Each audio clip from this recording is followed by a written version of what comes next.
1999년 개원한 키스텝의 15주년을 기념하고 창조 경제가 구체적으로 실현되어 성수 국가로 가는 길을 모색하기 위해 마련했습니다. 저성장 국면에 놓인 세계 경제와 잠재 성장률 3%대로 붕괴한 한국 경제. 더불어 저출산, 고령화에 따른 생산 인구 감소로 미래에 대한 불안은 더욱 고조되고 있다. 이 위기를 극복할 방안으로 떠오른 창조 경제. 창조 사회는 인간의 두뇌를 활용한 창조력을 중심으로 문화의 힘을 키우는 시대이다. 그리고 이것은 우리만의 해결책이 아닌 세계의 흐름이자 화두로 떠오르면서 주요 선진국들은 변화에 대한 준비를 서두르고 있다. 그렇다면 우리는 창조 경제 시대를 위해 어떤 준비를 해야 할까? 정보혁명의 시대를 넘어 제4의 물결로 불리는 창조혁명의 시대.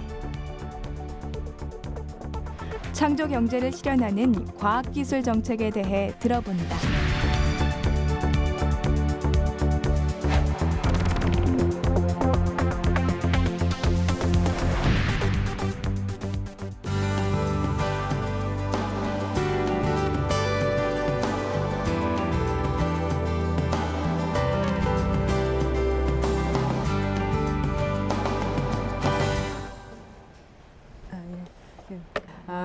저는 오늘 이 자리를 통해 가지고 좀 중요한 키워드에 대해서 다시 한번 생각하는 그러한 시간을 갖고자 합니다. 창조라고 하면 여러 가지 창조를 떠오르는데 아마 그래도 우리가 생각하는 창조는 가장 중요한 게 천지 창조. 기독교적 의미의 천지 창조가 아니라 일반적인 창조를 생각하면 우리가 세상이 생기고 거기서 물질이 생기고 또 생명이 태어나는 그러한 천지 창조가 굉장히 우리가 상상하는 가장 기본적인 것 같습니다. 이걸 그림은 지금 바티칸에 있는 그 시스티나 대성당에 가면 그 천장에 있는 미켈란젤로의 천지창조 그림이 되겠습니다. 많이 기억하는 것은 아담의 창조가 되겠지만 사실 그 창세기를 돌아보면 먼저 빛이 있고 그래서 어둠이 나오고 그리고 이제 그 땅과 이 바다가 분리가 되고 거기서부터 이제 이 그러니까 사람을 제외한 어떤 생명체가 생기고 그리고 이제 사람이 태어난 그런 일련의 과정이 이제 천지창조로 표현되어 있고 다른 모든 나라의 여러 가지 신화에서도 이러한 비슷한 종류의 그런 천지창조에 대한 그 인간의 신화가 녹아 있다고 생각합니다. 이제 신화의 영역을 넘어서 근대 현대에 와서 사람들이 이것들을 과학적으로 그리고 상상력을 접목해서 이제 풀어가기 시작했습니다. 가장 대표적인 것이 작년에 노벨상을 수상함으로써 이제 어느 정도 점점을 찍은 이 빅뱅 시어리가 되겠습니다.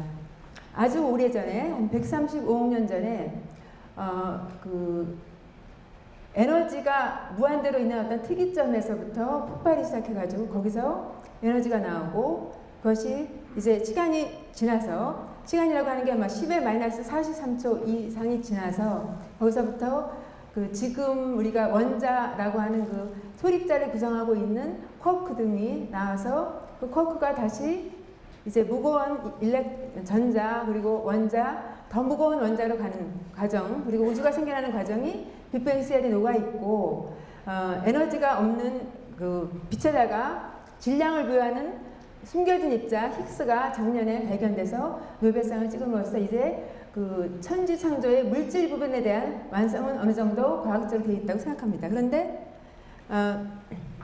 이제 생명은 이제 어떻게 생겼냐? 그러면 이제 우리가 그 고등학교 다녔을 때 뭐 캄브리아 기라고 하는 걸 배운 것 같습니다. 그 캄브리아 기에 약 5.4억 년 전에 화석 연구를 해보면 그 당시 생명체가 굉장히 특히 다양한 동물이 출현했다고 합니다. 그래서 그걸 우리가 캄브리아기 폭발이라고 하는데요. 그때 왜 그럼 그 시기에 왜 생명체가 많이 생겼냐 여러 가지 설이 있지만 가장 기본적인 것은 세포라고 하는 생명체를 구성하는 그 단위가 이제 안정적으로 생겨가지고 그 세포들이 다양하게 만나서 다양한 종류의 생물이 출현했다고 합니다. 제가 그 조양구 장관님 계시는데 많은 설명을 했는지 모르겠습니다. 그런데 지난주 바로 이카노미스트에 보면은 그 스타트업에 대한 특집이 있었습니다. 우리 창업 기업에 대한. 그런데 거기 보면은 기업가 폭발, entrepreneurial explosion라고 하는 용어가 나옵니다. 다시 말하면 지금 바로 21세기 이때가 창업이 폭발하는 그 시기가 바로 이 캄브리아기 폭발과 같다. 우리가 지난 약 15년 전에 우리나라는 DJ 정부 때 그 벤처 붐이 있었고 당시 미국에는 닷컴 붐이 있었습니다. 근데 그 닷컴 붐이 꺼지면서 2008년에 경제 위기를 가져온 그런 측면도 있는데요. 그때는 창업에 대한 준비가 많이 안 됐었지만 창업붐이 일어난 지금의 그 창업 열기는 아마도 그 닷컴 붐처럼 꺼지지 않고 새로운 세계 경제의 패러다임을 바꿀 것이라고 많은 전문가들이 예측하고 있습니다. 왜냐하면 그때와 달리 지금 창업 환경, 다시 말하면 우리가 이 IT 혁명이 굉장히 많이 발전해 가지고 IT 디바이스가 생기고 과거에 IT 산업을 하려면은 예를 들어서 하드디스크나 서버도 굉장히 비싼 돈으로 사고 많은 사무실 공간도 필요했지만 지금은 그런 플랫폼이 마련이 돼 있죠. 예를 들어서 우리가 클라우드 저장에 의해서 굳이 서버를 사지 않고도 얼마든지 IT 기반 사업을 할 수가 있게 됐습니다. 그래서 지금이 바로 이 창업을 할 수 있는 이 캄브리아 폭발기가 되고 그리고 그것이 이제 세계 경제 상황과 맞물려서는 디지털 혁명에 의해서 또 많은 일자리는 없어졌고 결국 청년들은 새로운 일자리를 찾기 위해서 나서게 되고 그것이 또 새로 어떻게 보면 경제 사회적 동인으로 창업을 일으킬 수 있는 환경이 된다고 생각합니다. 그래서 세계는 지금 창업 경제로 가고 있고 그래서 우리나라도 박근혜 정부의 출범과 맞추어서 새로운 경제 패러다임 그리고 새로운 국가의 패러다임으로 창조 경제를 시작하게 됐다고 생각합니다. 그래서 지금 다시 한번 우리가 창조 경제에 대한 것을 한번 리뷰를 해보고 현재 우리가 있는 상황 그리고 지금 우리가 앞으로 추진해야 될 과학기술 정책에 대한 이야기를 나누고 그렇지만 뭔가 또 나누고 싶은 이야기가 있기 때문에 여러분과 함께 하고 싶습니다. 인류 사회 발전 과정을 보면은 농업 사회를 거쳐가지고 그 1차 산업혁명에 의해서 산업 사회가 왔습니다. 산업 사회에서는 농업 사회에서는 농작물 경작하는 땅이 부의 척도였다면 산업 사회에서는 이제 기계 그리고 도구가 이제 기계가 되겠고요. 20세기의 디지털 혁명 시대에 와서는 이제 어떤 다리나 이런 육체적인 도구보다는 듣고 말하는 오감이 굉장히 중요한 정보사회의 도구가 됐고 얼마나 정보를 많이 가지고 있냐가 부의 척도가 됐습니다. 근데 21세기에 와서는 이제 그 디지털 혁명을 넘어서 얼마나 창의적인 생각을 할 수 있냐, 아이디어가 얼마나 많냐가 이 새로운 생산과 경제의 척도가 되는 창조사회가 됐다고 우리 많은 미래학자들이 생각하고 있고 현재 우리나라도 그러한 자각하에서 창조경제 시대가 국가적 패러다임이 됐습니다. 이제 국가와 개인 소득의 격차를 만드는 원인이 바뀌어지고 있는데요. 20세기 초반까지는 얼마나 많은 물질을 가지고 있느냐, 얼마나 많은 그 경작을 할 수 있는 땅을 가지고 있냐가 그 어떤 격차의 원인이었다면 20세기 후반까지는 디지털 혁명에 의해서 소위 말하는 디지털 디바이드, 얼마나 정보 접근성이 있는가, 그런 것을 어떻게 잘 처리할 수 있는가 하는 그 디지털 디바이드 시대가 됐고 우리가 가지고 있는 창의성과 아이디어가 얼마나 많냐고 하는 그 창의성의 기준에서 국가의 부가 갈라지고 그 다음에 개인의 부가 나뉘어지는 그러한 크리에이티브 디바이드의 시대가 되었다고 합니다. 이것은 우리나라만 유독한 게 아니라 세계를 리드하고 있는 미국이나 영국 그리고 중국에서도 창조경제, 창조국가의 실현이 국가적 화두가 되고 있습니다. 그럼 이 시점에서 우리가 그러면 이제 창조 이 경제 시대 어딘가에 와 있고 우리의 문제는 무엇이고 우리가 정말 해결해야 될 시급한 과제는 무엇인가를 한번 생각해 보겠습니다. 세계 경제는 저성장 국면에 접어들었습니다. 그런데 문제는 우리나라가 IMF 위기 이후에 7% 이상을 가지고 있던 우리나라가 이제 계속 저성장 기조로 들어서 가지고 2012년부터 앞으로 세계 경제의 평균보다도 낮은 3.4%에서 2.4%까지 내려갈 것으로 이제 예측되고 있고 그 이후에 향후 20년, 30년 후에는 OECD 국가 중에서 가장 낮은 1.0%의 경제 성장률을 보일 것이라고 예측되어 있습니다. 그리고 잠재 성장률 또한 3% 이내로 하락하고 있는 그러한 추세입니다. 굉장히 세계 경제 저성장 기조 속에서 더욱더 큰 위기라고 할 수가 있겠습니다. 이런 모습이 있으면 좋겠는데 지금 가면 거꾸로의 그림이죠. 굉장히 세계에서 가장 빨리 고령화가 진행되고 있습니다. 그래서 현재도 이미 65세 이상의 인구가 10%가 넘고 2020년이면 15%, 2040년이면 32%가 이상 되어 있습니다. 그 결과 앞으로 50년간 세계에서 가장 빠른 속도로 우리나라의 생산 가능 인구가 줄어들 것으로 예상되어 있습니다. 그 결과 2060년에 경제 성장률이 OECD 중에서 가장 낮은 1.0%를 보이게 된 것입니다. 그런 측면에서 지금 가장 중요한 건 결국 모든 것은 사람이 하는데 결국 이 창의성, 크리에이티브 디바이드 시대에 창의성 있는 인재를 기르는 게 굉장히 중요한데요. 이 교육 문제는 날이 갈수록 해결되지 않고 문제가 계속적으로 누적되고 이제 거의 폭발 직전 임계치까지 오고 있는데요. 너무나 열심히 공부하고 있습니다만 그러나 주어진 문제를 답습하는 그러한 교육, 아무런 생각하고 이 창의하면 놀 시간이 없는 그런 우리의 어린 세대들을 가지고 있습니다. 그뿐 아니라 대학에 와서도 정말 대학생다운 어떤 기초적인 소양을 이루는 그 전공 공부를 하는 게 아니라 그 스펙을 쌓는 토익 시험의 점수를 올리고 그 다음에 봉사활동도 좀 스펙을 올리기 위해서 하고 있고 그 다음에 이제 요즘에 공과대학교 혁신 문제가 나오고 있습니다만 이제 학점을 올리기 위한 그러한 공부만 하고 있는 우리의 현실입니다. 그 결과 이렇게 열심히 대학을 나오고 이렇게 취업 준비를 해더라도 그러나 이제 청년층 우리가 29세까지 청년층이라고 한다면 고용률이 30여 년 만에 최저인 그러한 상황입니다. 그에 반해서 지금 미국에서 시험적인 그 학교 시스템이 도입되고 있습니다. 그게 P-TECH라고 하는 Pathways in Technology Early College High School이라고 그래가지고 미국 고등교육 과정인 그 4년의 고등학교 과정과 2년의 전문대 과정이 결합돼서 마지막 2년의 전문대 과정을 IBM이라든가 이런 그 대기업, 성장기업으로부터 모든 교육비를 지원받고 또 그 기업에서 인턴 활동하면서 그 취업 후에 곧장 졸업 후에 곧장 취업할 수 있는 그러한 새로운 모형의 그러한 그 교육 형태가 도입되고 있고 우리도 그러한 점에 대해서 좀 전향적으로 생각할 필요가 있다고 생각합니다. 지금 이러한 그 창업붐을 만들기 위해서는 결국 기업가 정신이 가장 중요한데 여기 있는 그 멋진 자동차는 그 테슬라 자동차입니다. 지금 실리콘밸리에 있는 젊은이들이 가장 갖고 싶은 자동차가 테슬라에서 만든 전기 자동차입니다.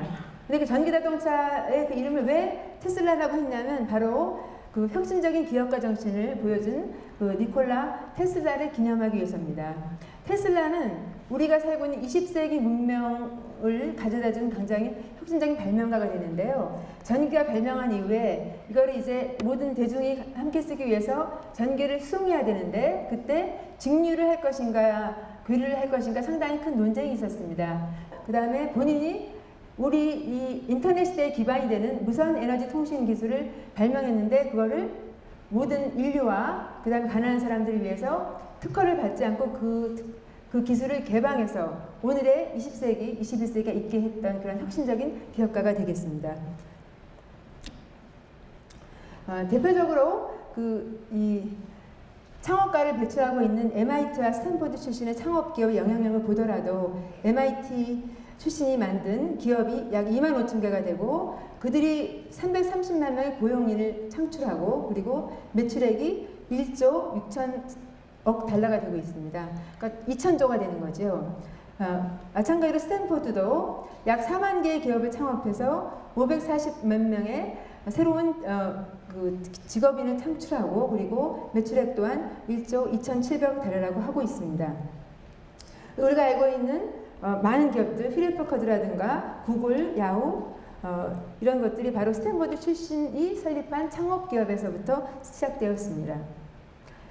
그래서 이제 이렇게 우리가 이 새로운 연구를 해서 기술을 개발하고 그 기술 개발이 양산 시스템으로 가고 거기서부터 이 시장과 경쟁할 수 있는 마켓에서 성공할 수 있는 그러한 거기까지 가기까지는 우리가 그 데스밸리를 넘어서 그 다음에 여기 밑에 악어떼가 많이 있죠. 그 양산을 하더라도 마켓에서 성공할 수 있는 데까지 갈 수 있는 그러한 다윈의 바다를 건널 수 있는 그 기술이 불과 1%가 안 된다고 합니다. 그럼 이것을 어떻게 넘을 것이냐가 사실 우리 지금 창조경제 실현에 있어서 가장 중요한 화두 중에 하나가 되겠는데요.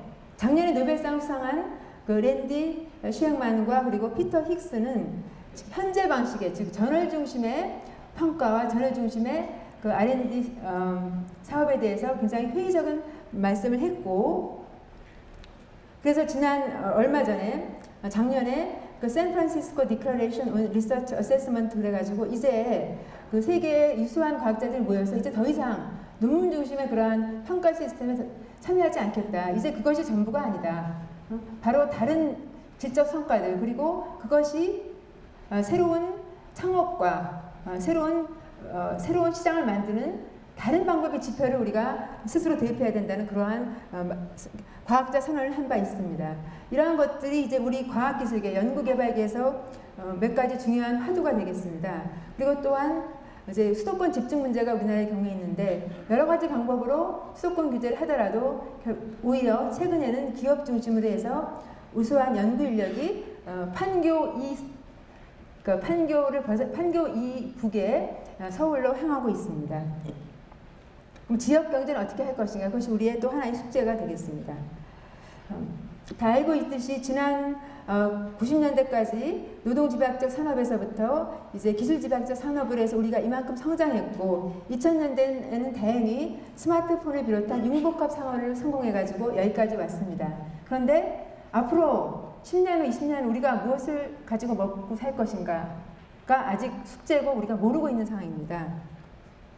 그를 위해서 지금 창조경제 시대에 여러 가지 중요한 과학기술 정책이 많이 나와 있고 그것을 지금 실현해 나가는 단계입니다.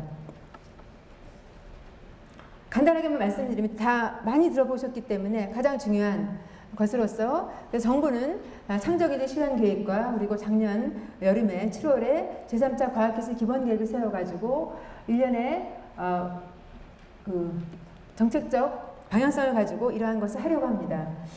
그래서 몇 가지만 큰 줄기를 간단히 짚어드리면 창의성 인정받는 사회문화 조성 그리고 과학교육의 혁신 부분이 역시 놓칠 수 없는 부분이라고 생각합니다.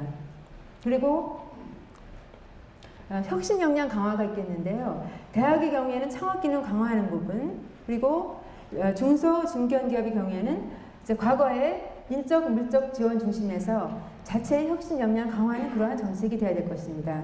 그 다음에 지역 경제와 함께 수도권 경제가 살아나야 되기 때문에 수도권 연구 인력의 집중을 해소하면서 지역 인재를 양성하고 활용하는 그러한 선순환 구조가 정착되도록 해야 될 것입니다. 그 다음에 우리가 저희 키스텝의 이름이 기획평가라고 되어 있는데요. 평가가 굉장히 중요하죠. 평가를 어떻게 지표를 만드느냐, 즉 SCI 논문 중심에서 질적인 평가 그리고 산학연 협력을 이제 지향할 수 있는 그러한 성과 중심의 체제로 전환하는 것이 필요하다고 우리가 생각됩니다. 우리가 수많은 R&D 사업에서 지금 대형 R&D가 굉장히 우리나라가 많고요. 거기에 대해서 개인 기초 연구는 목말라 하고 있는 상황에서 어떻게 하는 것이 가장 최적합의 연구 포트폴리오인지를 우리가 좀 더 깊게 고민할 필요가 있습니다.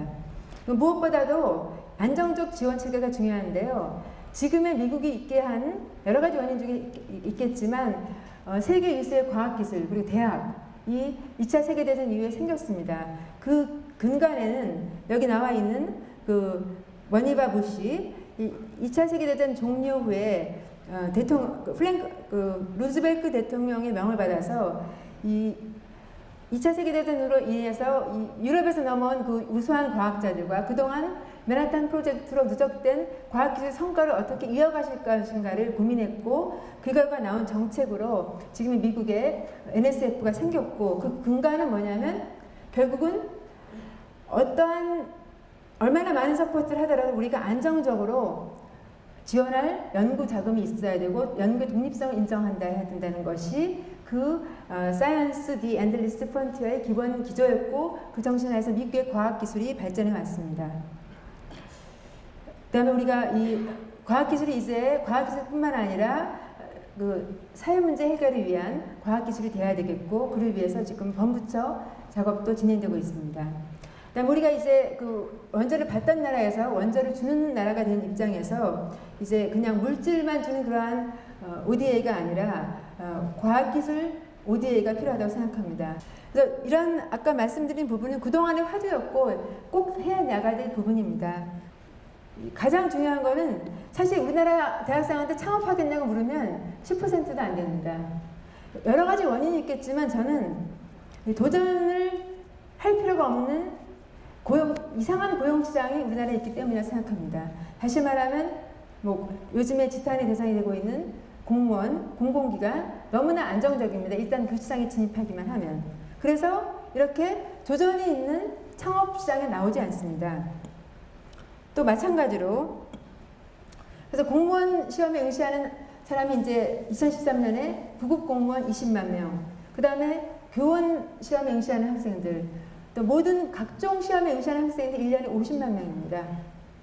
얼마나 많은 숫자가 지금 소위 안전한 고용시장에 가기 위해서 대기하고 있습니다. 제 생각에는 이러한 그 전 세계적으로 봤을 때도 특이한 굉장히 기형적인 고용시장을 고치지 않고는 우리 젊은이들이 창업시장에 나가지 않을 것 같습니다. 그런 면에서는 우리의 중앙행정부의 구조, 공공기관의 개혁 이런 것들도 개혁이 같이 수반돼야지만 지금까지 고려한 그리고 논의된 창조경제가 실현될 수 있다고 제가 감히 생각하는 바입니다. 무엇보다도 교육의 혁신은 너무나 오래된 화두이지만 그러나 그것이 화두였지만 아직도 해결되지 못하고 오히려 문제점이 누적되고 있는 그러한 분야입니다. 그래서 수시로 바뀌는 교육제도 그리고 과도한 사교육비 지금 20조를 쓰고 있습니다. 아직도. 그래서 결국 우리의 부모님들은 한국의 교육 시스템이 싫어서 그리고 봐도 우리가 그 창의성이 가장 중요한 이 시대에 창의성 배양을 위해서 밖으로 나가고 있습니다. 우리 학생들은 50% 이상의 학생이 선행학습을 하고 있습니다.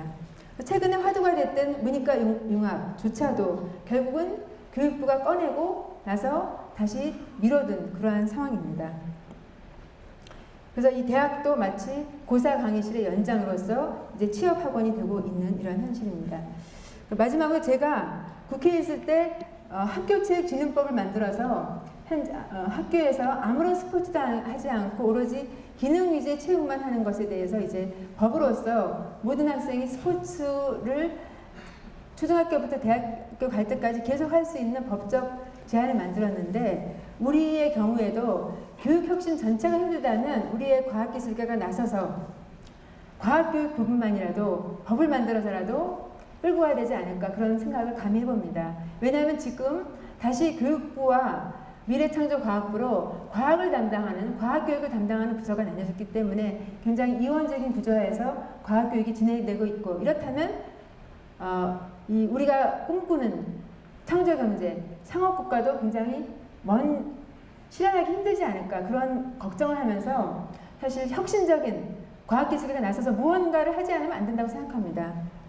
그런 면에서 이 이카로스의 신화가 있는데 이카로스의 신화는 이제 깃털을 열심히 만들어가지고 이제 하늘로 날아가서 너무 많이 날아가서 태양에 그 깃털이 녹아가지고 추락하는 이카로스가 많이 기억되지만 저는 이런 이카로스와 같은 도전과 실패를 무서워하지 않는 그러한 용기가 바로 지금 우리 시대에 필요하다고 생각합니다.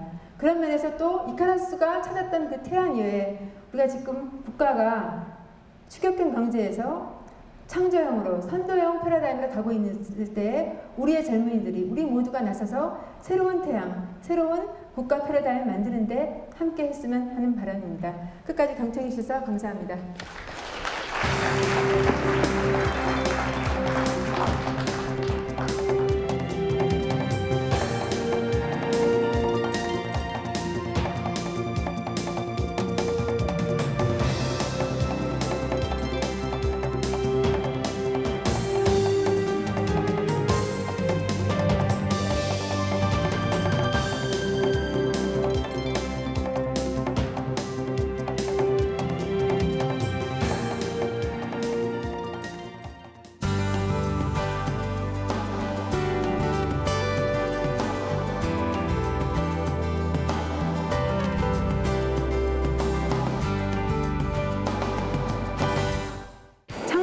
통해서 성숙국가로 가기 위해서는 기업가 정신, 그리고 그것을 실현할 수 있는 창의성 있는 인재 육성이 가장 중요합니다.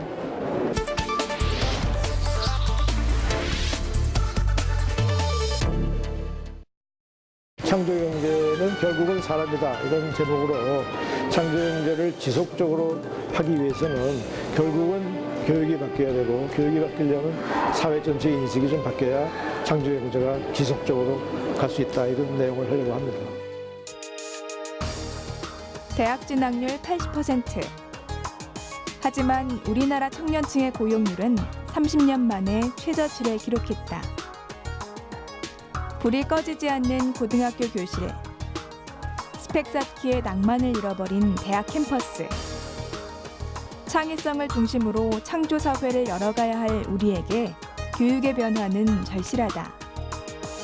과열된 경쟁 구도와 실패를 허용하지 않는 교육 환경에서 벗어나 학생들이 자유롭게 사고하고 융합할 수 있는 새로운 교육의 장을 열어야 한다.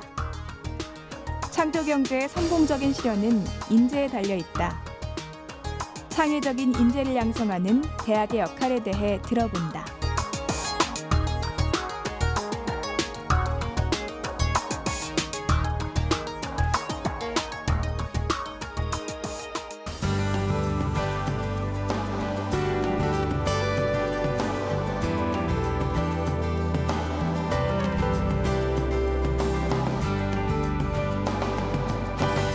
예, 안녕하십니까.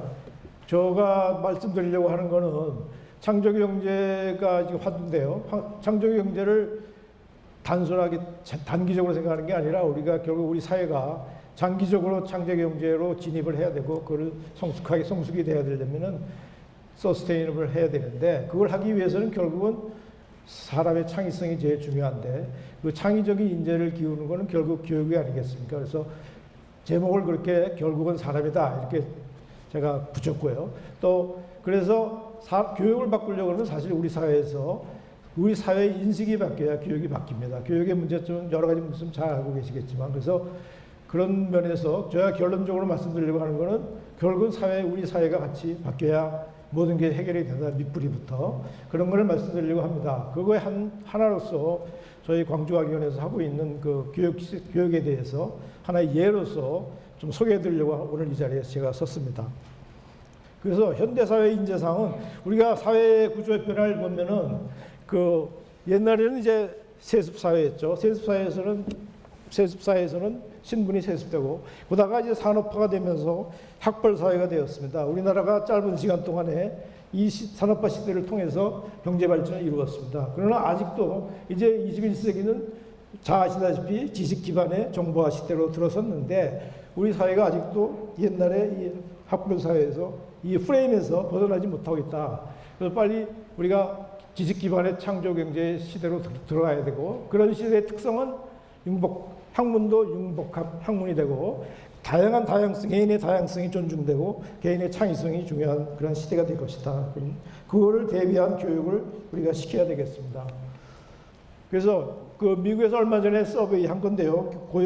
인플로이들한테 그 회사에서 원하는 그 직원들의 요구되는 사항이 지식 및 능력이 무엇인가? 제일 탑 위에 네 번째가 다 여기 나와 있습니다. 그러니까 그 비판적인 사고와 문제 해결 능력, 그다음에 IT 응용 능력, 창의성, 혁신성, 그다음에 협동 능력, 이런 것이 가장 중요하다고 꼽았습니다. 현재 사회에서. 근데 우리나라 외국의 경우는 사실은 이제 고등학교 교육은, 의무 교육은 건전한 시민 교육을 목표로 하고 있습니다. 그래서 다양한 그 경험을 통해서 그 시민 교육을 시키고, 정작 이제 전문 교육은 대학에 가서 합니다. 또 모든 대학이 연구를 하는 게 아니고, 그 중에서 한 20% 되는 적은 숫자의 대학에서 그 과학기술의 창의 인재를 기르고 있습니다. 그런데 우리나라의 실정은 지금 대학 진학률이 80%고요. 고등학교가 있고 대학교가 있고, 또 연구중심 대학, 그 박사과정이 있는 대학 중에 박사과정이 있는 대학이 약 80%가 됩니다. 미국의 경우는 한 25%밖에 없습니다. 다시 얘기해서 이런 스타일로 되어 있습니다. 그래서 정부에서도 그 과학기술 쪽에 그 영재를 양성하기 위한 체계를 지금 만들었습니다. 그래서 장기 계획으로서 13년 올해부터 17년까지 결국 초중등학교에서 영재학급 영재교육원을 설립하고 고등학교는 이제 과학영재학교가 있습니다. 과학고가 전국에 이제 20개 이상 있습니다. 거기서 과학 교육을 시키고 그다음에 이제 연구중심 대학, 특히 이제 과학기술 특성화대학, 저희 학교와 카이스트, 디지스트를 포함한 그런 대학이 되겠습니다. 근데 현재 우리나라의 교육의 제일 문제점은 사실 수직화된 서열화입니다. 대학이 이상하게 서열화 매겨가지고 우리 국민이 굉장히 등수를 매기는 걸 좋아합니다. 그래서 그다음에 거기 들어가는 학생들은 사실은 선행학습과 스펙 쌓기에 지금 노력하고 있고 거기 많은 시간과 투자를 하고 있습니다. 그다음에 그런 쏠림 현상이 굉장히 심해서 우리 사회는 어느 분야, 어느 직업 이거에 쏠림이 되고 있습니다. 그다음에 이제 교육 자체도 실수 안 하는 교육 이런 걸 시키죠. 시험 잘 보는 교육. 그런 사람이 결국 창의적인 사회에 나와서는 그런 일을 하는 데에서는 적합하지가 않겠죠. 그래서 실제로 우리가 원하는 교육은 특성화돼 있고 모든 대학이 특성화돼 있고 그다음에 대학이 좀 더 다양성을 가지고 특성화된 그 대학이 필요하겠습니다. 그리고 학교에서 길러주는 게 결국은 창의력과 문제 해결 능력을 키우는 그런 교육을 해야 되겠죠. 그다음에 이제 외국의 경우 같이 지속적으로 재도전의 기회가 있어야 되겠습니다. 그래서 학교에 다닐 때는 얼마든지 실패를 허용하고 그런 시스템이 돼야 되는데 우리는 거꾸로 본말이 전도돼서 실수 안 하려고 하는 교육을 자꾸 시키려고 합니다. 그래서 최근에 스태피에서 창의적 인재 육성의 우리나라의 3대 장벽이라고 해서 여기 나와 있는 것처럼 첫 번째가 이제 객관식 선다형 대학 입시 제도, 그다음에 대학에서 교수를 평가할 때 연구 성과 중심의 대학 평가가 되기 때문에 교수님들이 다 연구에 몰두하고 교육에 굉장히 소홀하게 되겠습니다. 그런 현상. 그다음에 대학에서 나온 졸업생들과 기업과 사회가 요구하는 인재상이 불일치하다. 이걸 해결해야 되겠죠. 그래서 제가 이제 저희 학교에 대해서 좀 설명을 하려고 합니다. 저희가 하고 있는 교육 철학은 우리가 3C1P라고 하는데요. 다시 얘기해서 Communication, Creativity, Cooperation, 그리고 Problem Solving 네 가지 분야를 그런 능력을 키우는데 교육의 목적을 두고 교수님들이 열심히 가르치고 있습니다. 그래서 이 모든 것을 인성을 바탕으로 한 교육을 하고 있고요. 저희가 이제 외국의 4년제 리버럴 아트 칼리지가 있는데요. 교육 위주의 그런 대학의 특성과 또한 연구중심 대학원이 있기 때문에 두 개를 합쳐가지고 우리가 인문 교육을 굉장히 강조하면서 인문과 과학기술이 융합된 그런 교육을 시키고 있습니다. 그래서 다학지적인 융합 교육을 강조하고 있고 모든 클래스는 소수 20명 이내의 클래스로 유지하도록 노력하고 있습니다. 그래서 대형 강의실이 아예 없고요. 중형 강의실, 소형 강의실만 있습니다. 거기서 교수님들과 직접 토론적인 그런 교육을 시키고 있습니다. 그래서 각 네 가지에 대해서 조금 더 자세히 말씀드리면 창조성, 창의성에 대해서는 우리가 문답식 소규모 강좌를 하고 있고요. 그 다음에 굉장히 많은 융합 과목을 개설해서 과학과 인문학과 과학이 합쳐지는 그러한 융합 과목을 많이 개설해서 학생들을 가르치고 있습니다. 그 다음에 자기 전공에 올라가서도 자기 전공을 12과목 이상은 인정하지 않습니다. 다시 해서 옆에 전공을 같이 듣도록 꼭 졸업 요건으로서 하고 있으며 또 이제 음악 미술도 리콰이먼트로 하고 있습니다. 그 다음에 소통 능력은 우리가 읽기 쓰기 강좌를 굉장히 강조하고 있고요. 여기 나와 있는 것처럼 각종 인문사회 계통의 과목이 많이 개설되어 있습니다. 그다음에 필독도서 100권이 선정돼 있어가지고 졸업할 때까지 이 중에서 어느 정도 몇 권 이상을 꼭 듣고 그러한 필독도서에 대한 학생들끼리 그룹 토의하는 그런 강좌를 하고 있습니다. 그다음에 협동에 대해서는 지금의 학문이 융복합 학문이 되기 때문에 각 분야의 사람들이 여러 연구자들이 같이 모여서 큰 프로젝트를 같이 하는 경우가 학생들이 많습니다. 그래서 그걸 하기 위해서 그러한 협동 능력을 많이 중요시되고 있습니다. 그래서 저희는 다행히 이제 모든 학생은 기숙사에 있기 때문에 기숙사 안에서 생활하고 공동체 의식으로 생활을 하게 되겠습니다. 그리고 교수가 거기서 하우스 마스터로 일하고 있습니다. 그다음에 이제 정규 과목에서도 많은 팀 프로젝트, 그다음에 실험 과목도 하고 있어도 마찬가지고요. 그 외에 이제 그 다양한 동아리 활동 이런 걸 하고 있습니다. 네, 문제 해결 능력은 저희가 그 정규 교원이 항상 연습 시간을 운영하고 있습니다. 그다음에 이제 실험도 그 데몬스트레이션 실험 같은 걸 많이 하고 있고요. 그다음에 이제 여름 방학 때에는 우리가 그 G서프라 해서 G스 대학원에 가서 2달 동안 연구에 참여하고 또한 이제 외국의 칼텍에도 보내고 있습니다. 그다음에 이제 그 2학년 학생들은 전체 한 학기 여름 학기에 버클리에 가서 전교생이 정규 과목을 듣게 하고 있습니다. 그다음에 이제 최근에는 이제 작년에 저희가 그 학생 창업을 굉장히 그 강조해서 학교 내에서 당장 창업하기는 어려울 테고 창업의 그 경험을 쌓기 위해서 학교에서 지원해서 그 학생 모의 창업 제도를 시행하고 있습니다. 그래서 학생이 다닐 때 우리가 이러한 사업화, 모델 개발, 시제품 개발, 시장 테스트를 하도록 하고 거의 멘토 그룹에서 그 도와주고 그래서 졸업할 때는 나중에 실제로 창업할 수 있게 그런 걸 해서 저희가 작년에 이제 그 지원을 받아가지고 선정을 해서 먼저 4개의 캠퍼스 CEO를 선정하였습니다. 최근에 이거는 키스텝에서 그 저희하고 비슷한 그 얘기가 나오는데 창의 인재 양성을 위해서 3C 전략 해가지고 크리에이티비티, 컬처, 챌린지 이렇게 해서 여기서도 지금 얘기하고 있는 게 그 창의성을 길러야 되고 그다음에 사회적인 전체 창의성 인재에 대한 컬처가 바뀌어야 된다.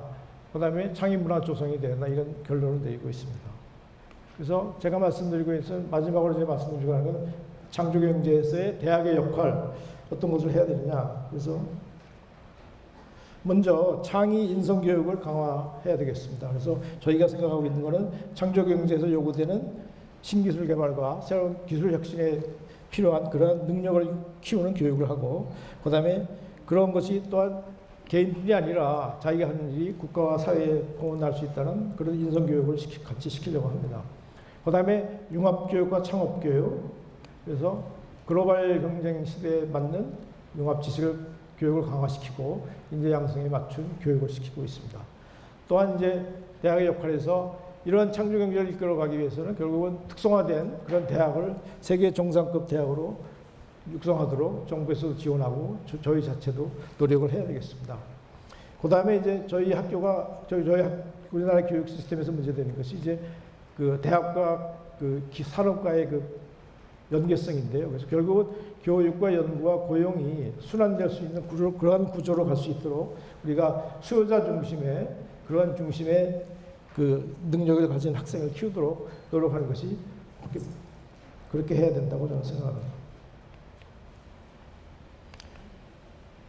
네, 그래서 이상 제가 그 전체 창조경제에서 대학의 역할에 대해서 좀 말씀드렸고요. 결국은 그 대학이 사회 변화를 선도해야 되고 그걸 하기 위해서는 사회에서의 인식 변화가 먼저 선행이 되어야 된다고 저는 생각합니다. 네, 이상 감사합니다.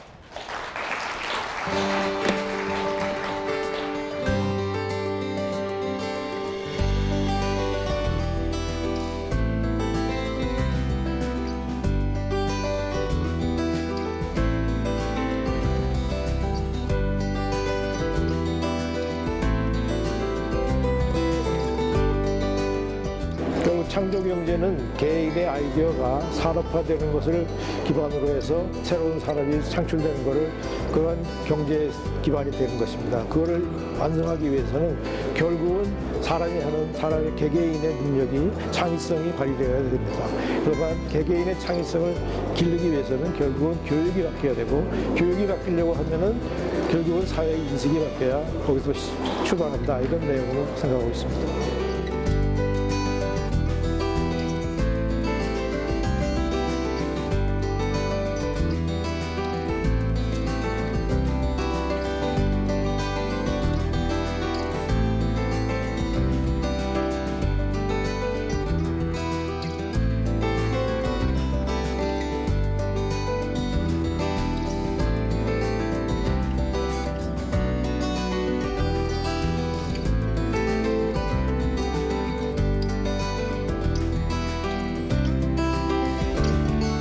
경제라는 것이 창의적이고 어떤 능력 있는 역량 있는 인재들을 어떻게 창업이나 이런 쪽으로 끌어들일 수 있는가의 문제라고 생각을 하는데요. 오늘 이야기를 들어보니 여전히 그 정보 정책 영역이랑 실제로 창업을 경험하고 진짜 성공을 이룩한 그런 분들과의 좀 괴리가 많이 여전히 존재하다는 걸 느꼈고요. 앞으로 과학기술 정책 분야에서 이런 분들의 현장의 목소리를 많이 반영하려는 그런 노력이 필요할 거라고는 생각이 들었습니다. 그간 창조경제 행사가 굉장히 많았습니다. 과학기술 쪽, 문화 쪽, 사회 쪽, 경제 쪽 각각 굉장히 다양한 분야에서 이제 행사를 열었었는데 오늘은 그래도 이제 과학기술 중심이긴 하지만 교육 쪽 얘기도 많이 나왔고 대학 얘기도 많이 나왔고 창업 얘기도 나왔고 좀 기존 행사보다 종합적인 관점에서 바라볼 수 있는 행사가 아니었을까 하는 생각을 합니다.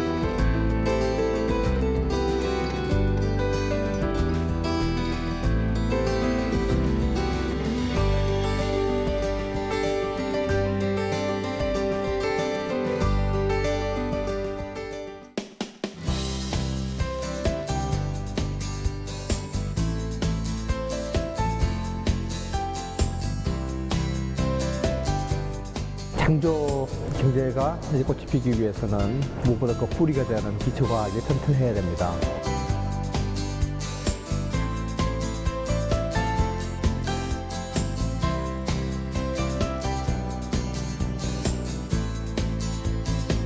스타트업의 이제 가장 큰 목적은 생존이기 때문에